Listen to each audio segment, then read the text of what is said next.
Ahora sí.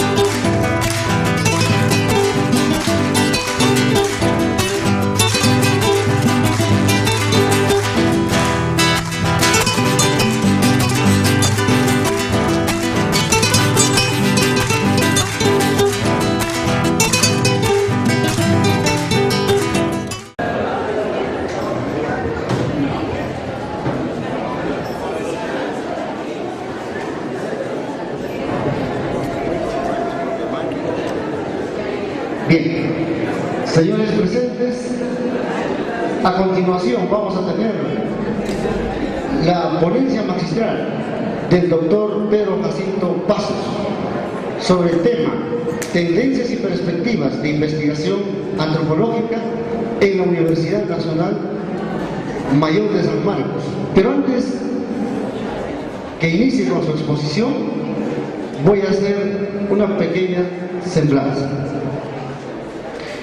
Pedro Jacinto Pasos, antropólogo, magíster en política social y candidato al doctorado en antropología en la Universidad Nacional Mayor de San Marcos, profesor asociado y exdirector de la Escuela Académica Profesional de Antropología de la Universidad Nacional Mayor de San Marcos.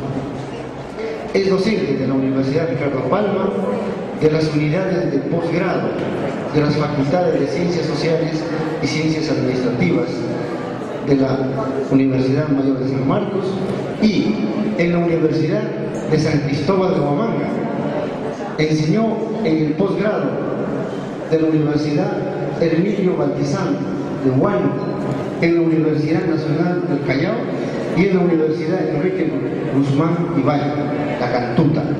Realizó pasantías en investigaciones urbanas en el Instituto de Estudios Latinoamericanos de la Universidad Libre de Berlín, Alemania, bajo la asesoría del doctor Jürgen Golte, e invitado como conferencista por la Universidad de París, de Nice, Francia, para exponer sobre pobreza y migración andina. Editor de la revista de investigaciones de ciencia en el Centro de Investigación de la Universidad Ricardo Palma y Antropología de la Universidad Nacional Mayor de San Marcos. Tiene sin número de artículos científicos publicados en revistas de investigaciones especialistas. Entonces, señores presentes, pido un voto de aplauso para el doctor Jacinto.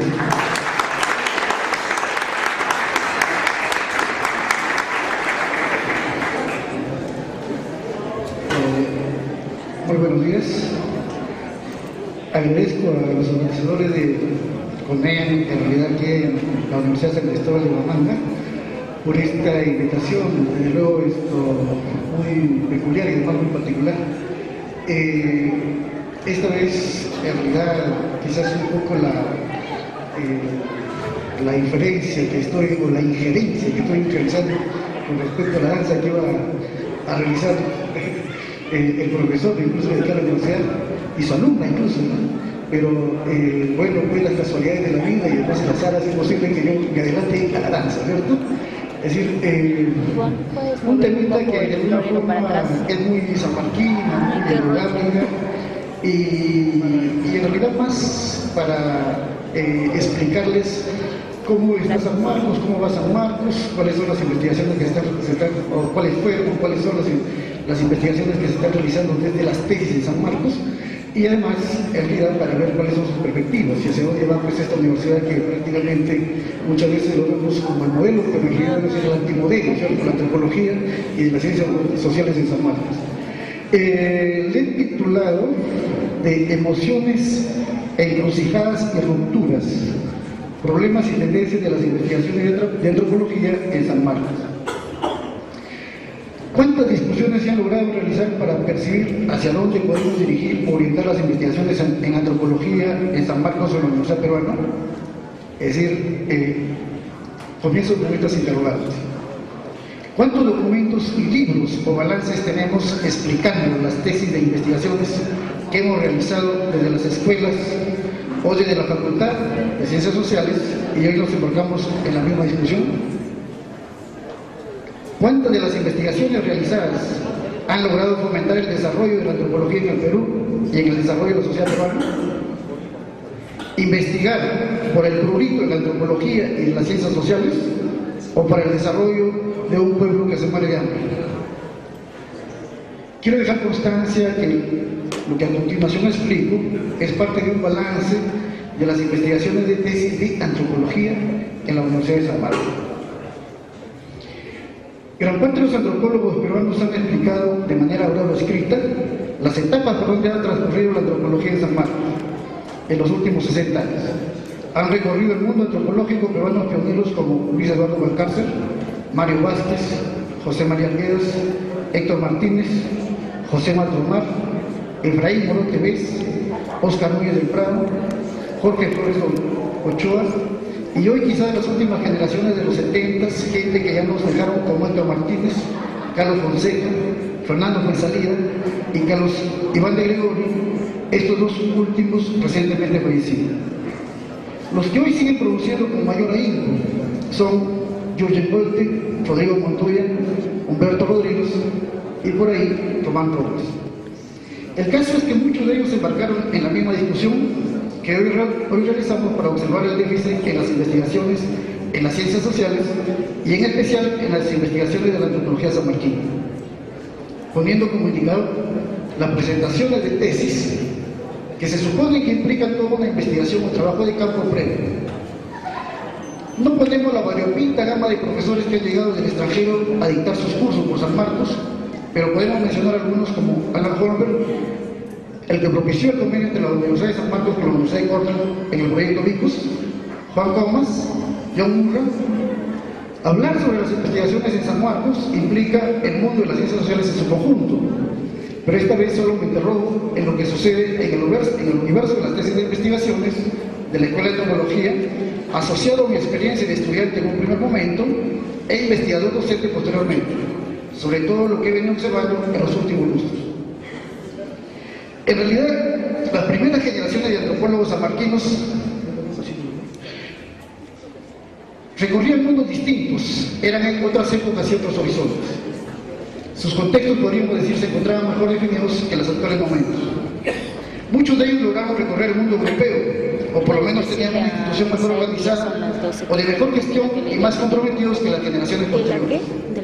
Eran épocas en que las crisis económicas en la Universidad Peruana no tenían el norte que se le ve hoy en día, o también no existía esa masividad de alumnos que se generó después de la reforma agraria de los años 70 o las oleadas migratorias que hicieron posible el cambio o los trastocamientos en las distintas ciudades y en la sociedad peruana en su conjunto. Son las épocas de la Guerra Fría y aún se oían los ruidos estentóreos de la Segunda Guerra Mundial, cuando por los años 50 hasta los años 60 aún los grandes vencedores de la guerra no terminaban de repartirse el mundo. Eran buenos tiempos de un mundo criollo aristocrático aún limeño y provinciano que se mantenían en las universidades y pues desde ellos se orientaba la antropología por entonces.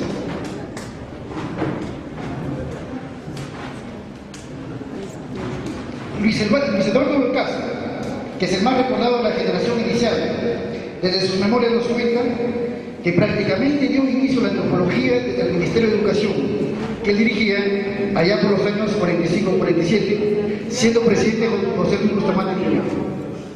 En San Marcos tenemos como año oficial 1946 bajo el nombre del Instituto de Etnología y Arqueología, es decir, la etnología de entonces se genera desde el saque con el poder político oficial, lo que de inmediato se orienta hacia las contradicciones que se manejan dentro de dicho gobierno, lo que nos da un albur del significado de la antropología o la etnología, iniciándose muy cercana a la orientación que implicaban los financiamientos de los trabajos de campo existentes en su inicio para los estudiantes de esos años.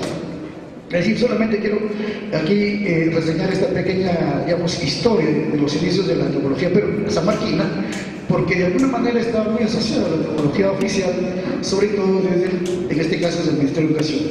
Desde luego que había una especie, digamos, de Estado Universidad de San Marcos, muy ligados, o sea, no estaban, diríamos, si se quiere, entre comillas, en conflicto, ¿no? Ya posteriormente, cuando se dieron la creación de los institutos, en este caso el Instituto de Etnología y Arqueología, y luego el Instituto de Lingüística, y luego también el Instituto de Geografía, los demás institutos de aquella época, entonces se comienzan a generar una corriente que de alguna forma va trastocando de alguna manera, en realidad, la producción de conocimientos a nivel de la universidad. La cosa es que en realidad el año oficial que tiene San Marcos de origen, de génesis, es 1946. Hago referencia a una tesis producto de todo ese proceso, que fue el bachillerato de José Matos Mar del año 1949. En realidad José Matos Mar podríamos llamarle algo así como el iniciador de la antropología peruana. Luis Eduardo Valcárcel fue un poco así como el padre oficial de la antropología peruana, ¿cierto? El que lo creó desde el punto de vista político, podríamos decir, e incluso desde el punto de vista, en realidad, diríamos, oficial, ¿cierto? ¿Por qué? Porque en el fondo, en realidad, los que mueven la antropología dentro, los que mueven, digamos, si se quiere, el conocimiento dentro, en este caso eran los estudiantes de aquella época, que vienen entre el año 46 y entre el año 51. Ojo que Matos Mar en realidad está naciendo y está, desde luego está ingresando a esa época, y entonces el año 1949 presenta una tesis. Esta tesis se llama Tupe, una comunidad del área cultural del Cauca en el Perú, cuyo trabajo de campo fue dirigido por el primo Matos con la participación de un equipo de alumnos de esos años y cuyo gestor fue el director del Instituto de Etnología y Arqueología, Luis Eduardo Valcárcel. Ahí Matos investiga los distintos aspectos socioculturales de la comunidad en su sentido clásico descriptivo etnográfico. Por el lado de los conceptos llama la atención lo que refiere sobre la cultura, escribe Matos. Solamente quiero que más o menos relacionen estas ideas que les estoy explicando con respecto a lo que está escribiendo Matos en su primera tesis de bachillerato, 1949. Había otra tesis también de bachillerato de Rosalía Matos, y había otras tesis en realidad de todo el grupo que acompañó a Matos Maratú en su primera investigación que realizaba. Yo diría que era una de las primeras investigaciones, o quizás la primera investigación que se realizaba en antropología desde la Universidad de San Marcos. Es decir, miren lo que escribe Matos. La etnología es una ciencia reciente que ofrece a quienes se dedican a ella un campo de acción por demás interesante en nuestro país.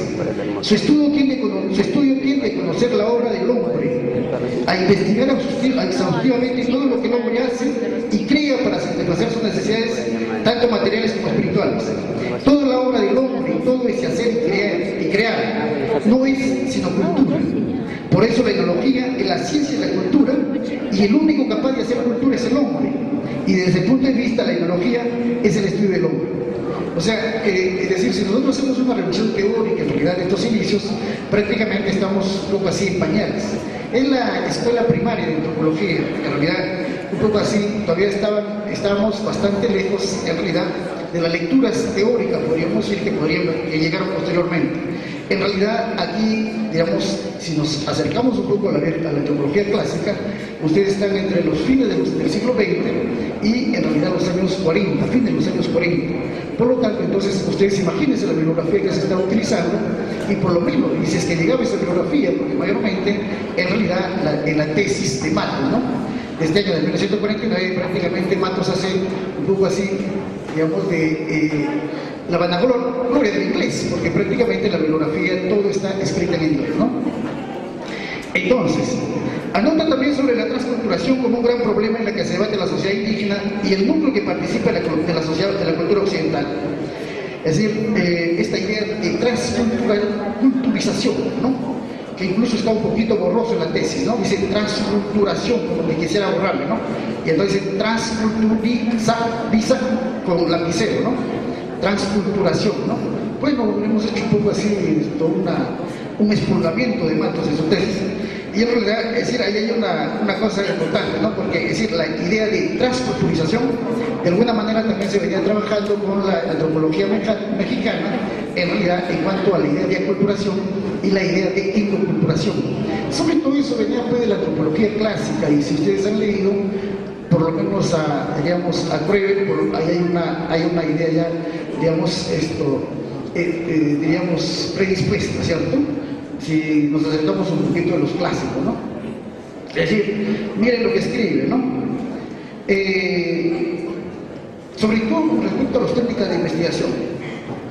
Respecto a las técnicas que se han usado con los informantes, nuestra primera preocupación ha sido ganarnos la simpatía de ellos. Esto es bien especial, ¿no? Porque en realidad miren cómo se hacía trabajo de campo aquella época, ¿no? Respecto a las técnicas que se han usado con los informantes, nuestra primera preocupación ha sido ganarnos la simpatía de ellos, además de que nos consideren como universitarios. Hemos logrado que nos tengan como miembros de la familia Manrique. La familia Manrique en realidad era, es decir, una de las familias principales de la zona, el Tupe, y además, es decir, quienes lo cogieron a toda esta gente que llegó por entonces. Como miembros de la familia Manrique y por ende como parte de la comunidad, todo el equipo de trabajo ha establecido vínculos con el pueblo más allá de la simple amistad, tales como ser padrinos de cerca de 25 niñas y niños. O sea que, es decir, toda esa gente en realidad ha dejado, digamos, una gran cantidad de compadres y comadres y una gran cantidad de ahijados. Es decir, antropólogo que no hacía compadres y no dejaba ahijados, daba la sensación en realidad de que no eran antropólogos. Es decir, 25 niñas y niños, hermanos y hermanas de juramento en las 5 personas. Encima, en realidad, tenías que hacer juramento de luego familiar, en este caso de hermanos, sobre todo con las familias de aquella época, en este caso de la comunidad. Es decir, lo cual lo vincula a igual con las familias. En realidad, es lo que pone Matos de entrada, sobre todo para realizar, en este caso, su investigación en Tupi. En realidad había áreas de campo y de investigación definidos. El mundo rural, la comunidad andina era el privilegio. Y ello iba de la mano con una fuerte composición social homogénea en los alumnos que, acompañado de los resortes económicos que se presentaban institucionalmente, lograban de los jóvenes estudiantes de la época el trabajo de campo asegurado. Es decir, ahí había una cosa muy simpática, porque de alguna forma, en realidad, daba la sensación, de acuerdo a lo que explica Matos, que el financiamiento estaba asegurado para el trabajo de campo, incluso en este caso para las tesis. En realidad existía una consigna a los profesores de entonces de no hacer que los estudiantes trabajen. Por ello se daban el lujo de estar presente en los distintos proyectos que se presentaban, sobre todo lo más novedoso de entonces en la antropología peruana, el proyecto Vicus, que se inicia en los 50 y finaliza en parte de los años 60, cuyas experiencias están muy bien comentadas y relatadas por William Stein, cuyos insumos son las cartas de Sarah Levy, seudónimo de una antropóloga estadounidense que logró tener a su cargo el proyecto metodológico de Vicus. Ahí se dibuja la vida de los pioneros de la antropología peruana en pleno trabajo de campo y también una mirada de la vida mundana de los primeros antropólogos samarquinos.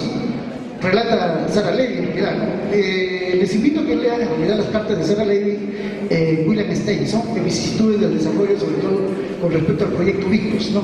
Yo digo que no hay que leer a Stein, ¿no? Sino hay que leer las cartas de Sarah Levy, que prácticamente son los insumos primarios, ¿cierto? Un poco el insumo, digamos, eje básico, en realidad, de lo que explica ahí sobre la antropología, en este caso samarquina, y sobre todo el proyecto Vicus, ¿no? William Stein, desde luego, le da toda una explicación, un análisis, en realidad hace un recorrido completo, ¿no? Pero es decir, yo creo que Sarah Levy es importantísimo para conocer los primeros antropólogos peruanos, ¿no?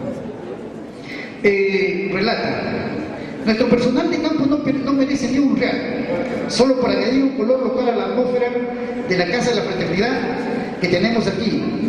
Anoche, durante la pelea que he descrito, Mario salió inadvertidamente para ir a una fiesta en Huaraz. Se refiere a Mario Vázquez, ¿cierto? En realidad, el gestor del proyecto Vicus, digamos, de este proyecto Vicus, ¿no? Mario Vázquez. Mario salió inadvertidamente para ir a una fiesta en Huaraz. Pete, en realidad es un inglés, antropólogo, quería tomar el jeep que nos ha prestado para nuestro proyecto para misiones específicas y conducir borracho como estaba desde el campo hasta Huaraz. Bill se había llevado el carro a escondidas, así que Pete no pudo manejar. Así los muchachos estaban molestos con Mario porque se había ido en su propio auto, dejándonos sin ningún medio de transporte. Por tanto, sacaron de su cama frazadas y sábanas y la llevaron arrastrando al molino. Cuando Mario regresó, tuvo que dormir en una bolsa de dormir en el piso. Obviamente se molestó y tiró los antojos de Pete a la basura. Y así, y así, y así. Estoy tan molesta que podía comer clavos. En realidad, este era, digamos, el testimonio de en este caso, de esta antropóloga estadounidense que era jefe del proyecto metodológico de Vicus. Y este es el testimonio, en realidad, de lo que fueron los primeros antropólogos en San Marcos. Aparte de una serie de, digamos, de cosas que, desde luego, él mismo, en la misma Sara Levy, describe. Entonces, ¿alguien puede poner en duda hasta dónde se manejaba la antropología en aquellos años? Stein analiza el proyecto del desarrollo de Vicus, sin embargo, un poco más y dice que la antropología es de beodos y de perturbables jóvenes en busca de la gringa perdida, o la gringa cholada, como le llamaban a la Levy en Vicus. Las cartas de Sara Levy son un deleite para conocer a aquellos trabajadores de campo en la antropología sanmarquina y de inicio de los años 50, exactamente 1953. Por esa época hay que tener en cuenta que los conceptos que se describen son desde la idea de cultura en su sentido estadounidense. O sea, toda la bibliografía en realidad era netamente estadounidense. Ahí no hay nada que darle vuelta, ¿cierto? Es decir, yo creo que Boas prácticamente fue el generador de todo eso, ¿no? Los que cita Mato, podríamos hablar, en realidad es Linton, Prever, Hercules, ¿no? Y desde luego Boas, ¿no? Un poco así que no tenemos otra bibliografía. Y creo que el norte estaba bien marcado, sobre todo para desarrollar estas comunidades rurales atrasadas y primitivas, y que más que desarrollarlos se trata de incluirlos en el mercado, ni más ni menos de lo que se sugiere hoy en día en las ciencias sociales. En realidad, esta idea de desarrollo, que prácticamente lleva más que, digamos, una idea de inclusión desde el punto de vista social o desde el punto de vista cultural, en realidad es más, la búsqueda del mercado. Desde luego que la generación posterior, me refiero a esa mezcla de los 60 y 70, se fue de viaje bajo un mundo mucho más ideologizado que los primeros. Gran parte de ellos se fueron a París.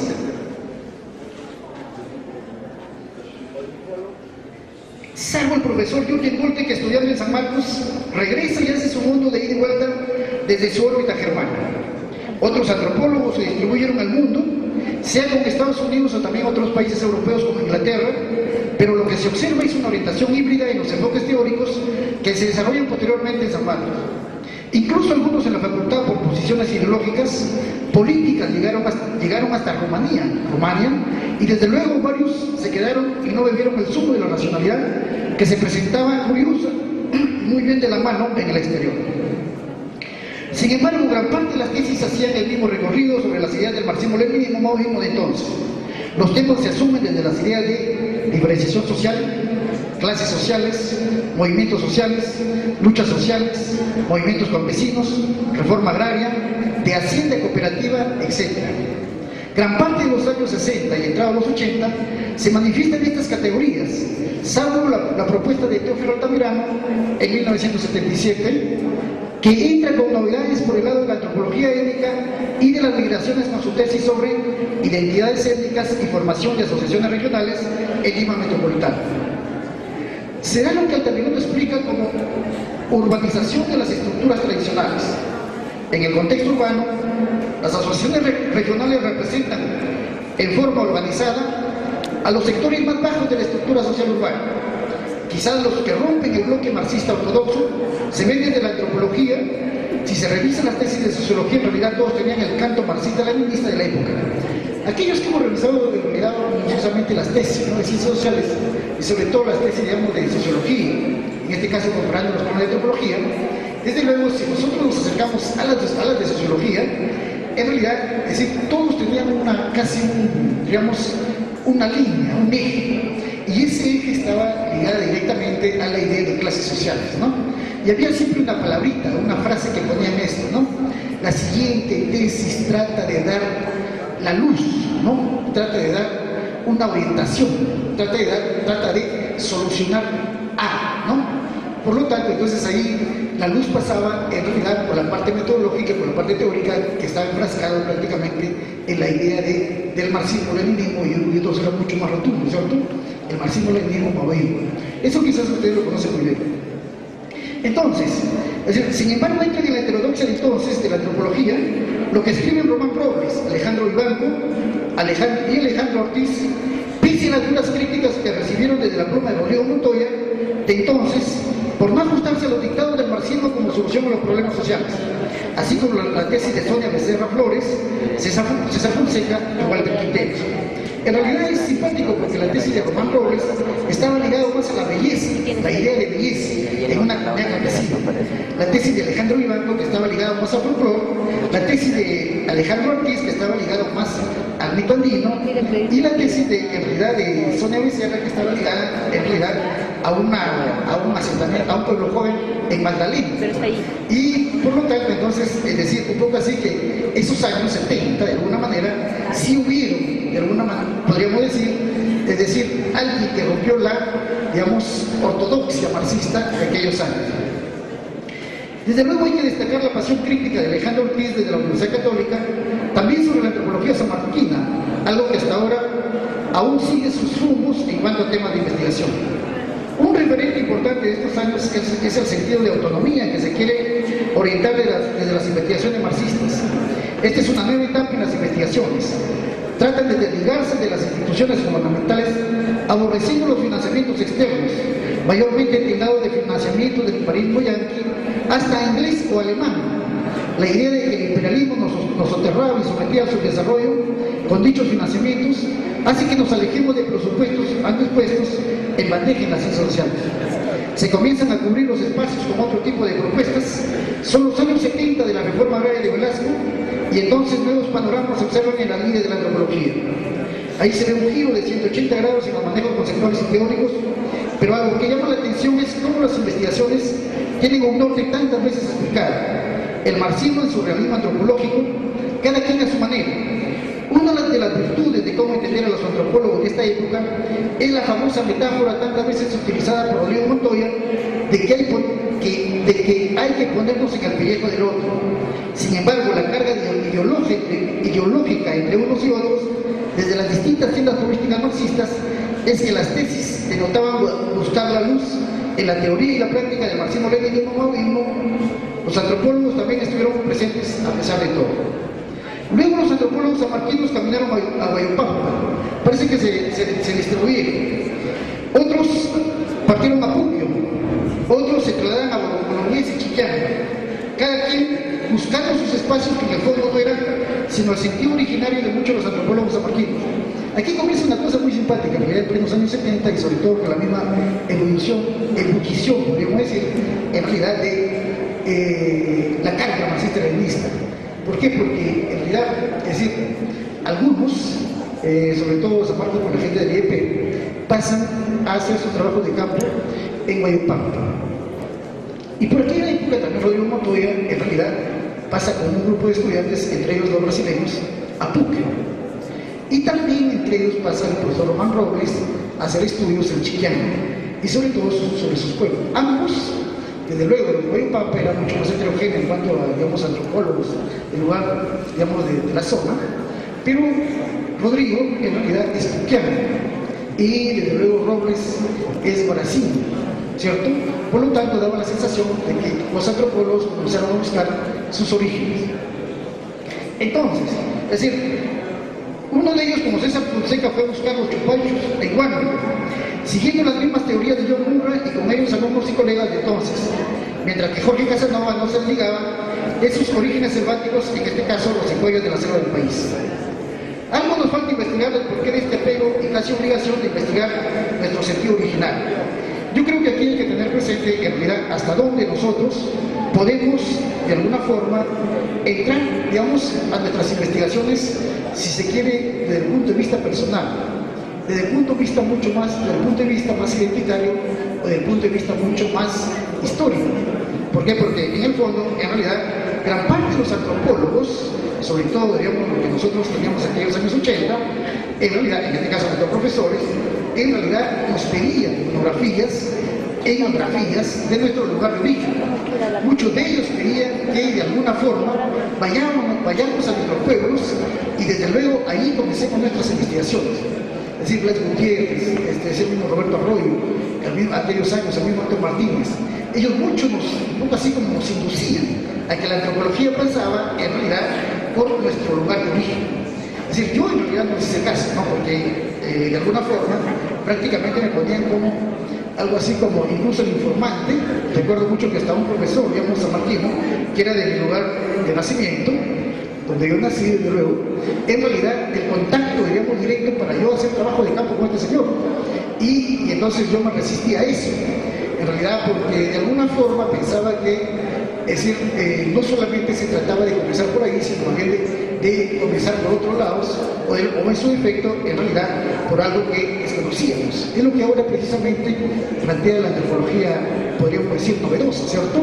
Comenzar por algo que desconocemos. Handel tiene mucho esta frase, ¿no? La antropología se comienza por lo desconocido, ¿no? Un Handel, exploración de la ciudad, ¿no? La antropología se inicia por lo desconocido, no por lo conocido, ¿no? Lo que ya nosotros tenemos interiorizado, internalizado de hace años.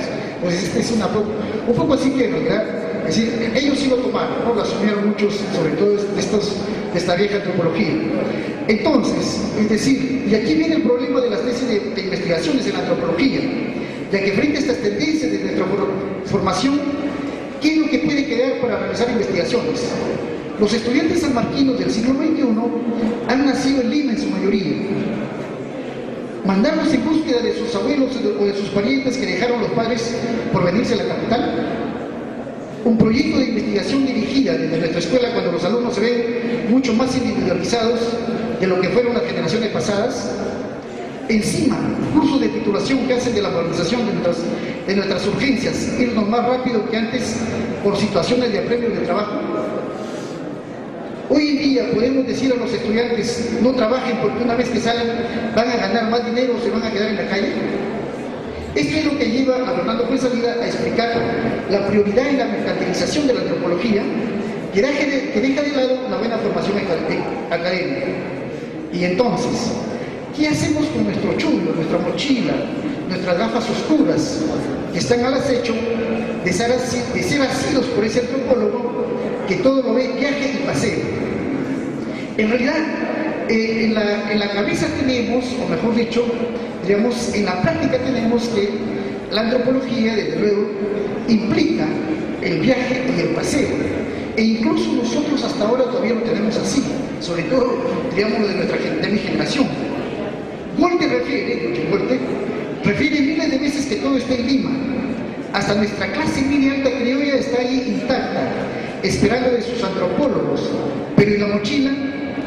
Y nuestra Indiana Jones que llevamos dentro, que además tanto criticamos a los Iván de Gregori, a mí me da furor traicionar a Hannes, a Auger, con su turismo antropológico. Estos benditos autores, francés uno y sueco el otro, que prácticamente son los estimuladores del turismo antropológico. Tanto fue así que con el doctor Goethe, bajo su asesoría, armé un complot para hacer etnografía en los primeros mundos, solo mirando supermercado y mercado de plumas. En realidad, aquí venía una cosa muy simpática, porque desde luego los trabajos de investigación última hacían ver cosas que de alguna forma siempre estaban ligadas directamente a la Amazonía, a la selva, o digamos, en este caso, al mundo andino, o si no tenemos a la sierra. Pero ¿qué sucedía con lo que se estaba mirando en realidad al interior de la misma Lima metropolitana de hoy en día? Que se estaban generando una serie de supermercados que estaban prácticamente siendo algo así, que en palabras de Yuri Goethe, era la revolución en realidad de la sociedad peruana. Y decir algo que de alguna manera solamente se había visto por los ámbitos europeos y no se había visto en Lima.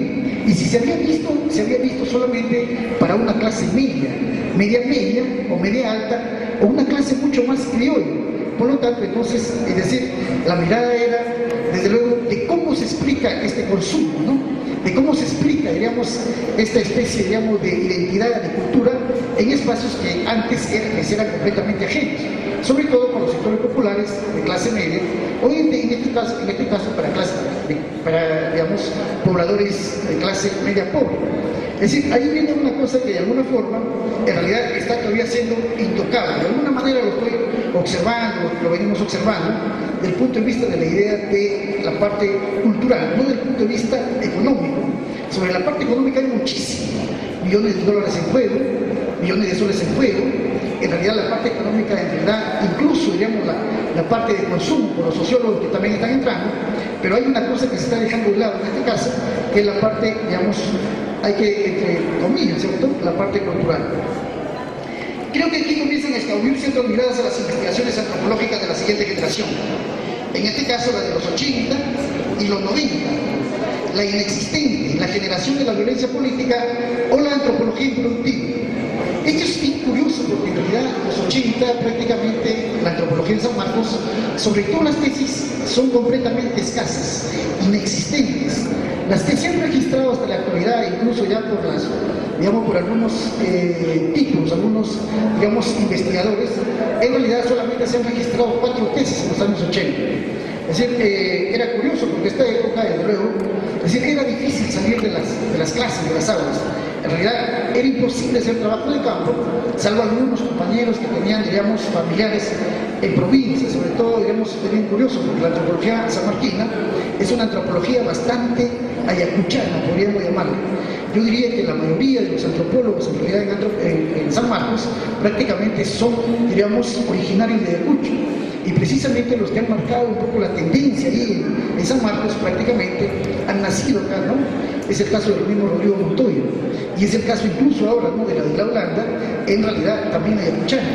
En realidad es curioso, porque desde luego es el norte que de alguna forma se le ha dado a la antropología actual de San Marcos. Y sobre todo hay que tener en cuenta que en realidad Rodrigo Montoya dirigía un seminario sobre cultura, digamos, en los años 80, y la Isla Holanda aún dirige los cursos de los problemas teóricos en antropología de San Marcos.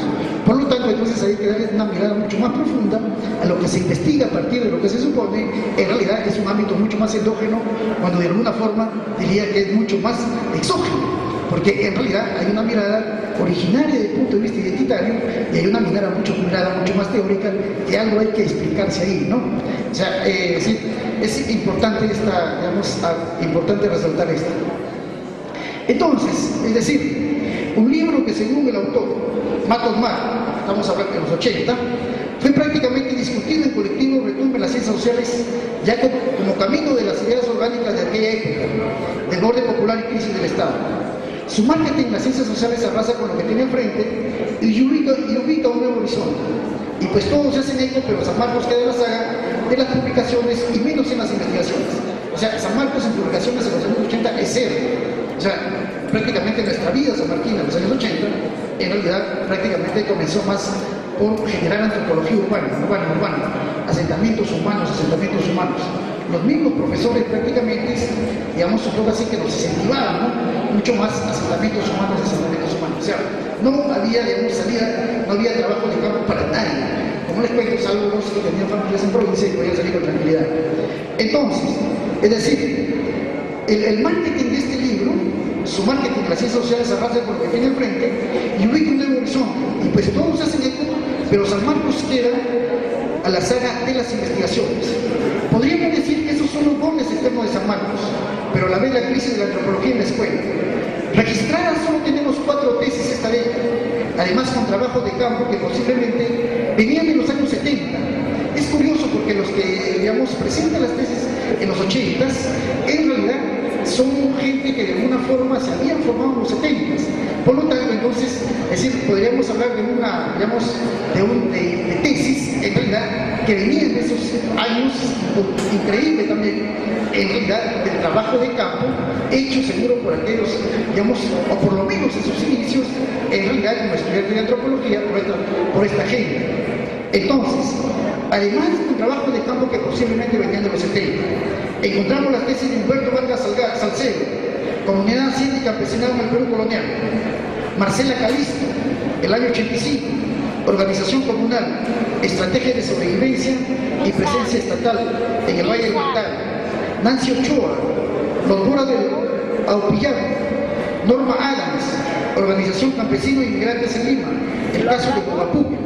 Entonces, es decir, esta gente en realidad había sido formada en los años 70, por lo tanto, desde luego aquí teníamos Humberto Vargas, por ejemplo, ¿no? Humberto Vargas prácticamente llegaba a ser el vicerrector de la Universidad de la Calcuta, y en realidad él venía de esa época, yo podría decir, incluso, ¿no?, de fines de los años 60. Marcela Calisto, ella terminó en realidad en la Universidad de París, y Marcela Calisto, desde luego, también venía con la formación de fines de los 60 y comienzo de los 70. En realidad también Nancy Ochoa, ¿cierto? Ya muy hermosa ahora, ¿no?, dirigiendo una ONG. Norma Adams, ¿cierto? En realidad escribiendo también en el año 89 o presentando la tesis, en realidad, estos años. Uno de los trabajos de campo que se recuerda por ahí es el de Blas Gutiérrez. En realidad en San Marcos poquísimas fueron los trabajos de campo, solamente una que se dio el año 87 y el 88, una Abicus y otra Jicamarca. Esa Abicus en realidad fue más, digamos, por iniciativa del doctor Héctor Martínez, que en ese entonces era director de la escuela, y en realidad la otra, que fue el otro trabajo de campo, en 1987, que en realidad fue con Blas Gutiérrez. Y Blas Gutiérrez también es otro yacuchano, ¿no? Es decir, miren ustedes cómo salen aquí las cosas, ¿no? Es decir, Blas Gutiérrez en realidad arma el trabajo de campo de Jicamarca con un financiamiento que venía del Instituto de Francés de Estudios Andinos. Por lo tanto, entonces, es decir, aquí venía digamos, un financiamiento que de alguna forma en realidad se dividía en la escuela, pues, sobre todo por lo que estábamos haciendo investigación, y entonces este Blas Gutiérrez, desde luego, arma el proyecto en la escuela con profesores y estudiantes, y al final solamente asistimos 5 estudiantes.